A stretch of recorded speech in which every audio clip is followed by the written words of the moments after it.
इंसान की खुद की ऐसी फितरत है कि वो खुद तो कुछ करेगा नहीं और दूसरा करेगा तो उसे बहुत तकलीफ होती है। तो मैं आपको बताती हूँ, आपको तो पता ही है कि हमारे यहाँ चिंटू और लालू को किसी ने एक्सीडेंट कर दिया था, तो ये बेचारे बाहर ना होकर हम यहाँ इन्हें अपने घर में रख लेते हैं, सुला देते हैं बाहर के, जिससे कि इन्हें किसी ने सड़क में ही तो लालू को नुकसान पहुँचाया, तो लेकिन हम यहाँ सुला लेते तो लोग बाग को इससे भी दिक्कत है कि एक सज्जन कह रहे थे हमारे घर से निकल रहे थे कि ये इनके घर से क्यों निकल रहे हैं, भाई तुम क्यों रख रहे हो इन्हें, है ये किसी को नुकसान, जबकि ये इतने सज्जन हैं, इतने सीधे हैं कि मैं बता नहीं सकती कि किसी को कुछ तकलीफ नहीं दे सकते। और लेकिन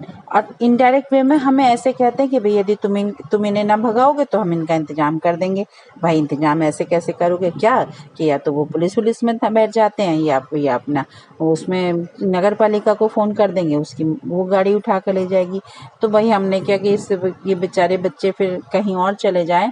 तो हम तो फिर शांत हो जाते हैं। हमने इन्हें बहुत सोचा कि भाई तुम यहीं रहो, हम पकड़ के इन्हें अंदर करते हैं कि सड़क पर मत जाओ। तो कहने का अर्थ यही है कि हम स्वयं तो कोई कुछ करेगा नहीं और जो दूसरा कर रहा है तो वो तो उससे भी तकलीफ है। एक व्यक्ति हमें कहते हैं कि जबकि कुछ नहीं कहता ये कि भाभी ये इन्हें अपने मुंह मत लगाओ, ये रास्ते वाले लोगों को पर दौड़ते हैं। तो दौड़ते किस पर, जब तुम उन्हें मारोगे, ईंट पत्थर से मारोगे। मैंने ऐसा तक देखा है कि लोग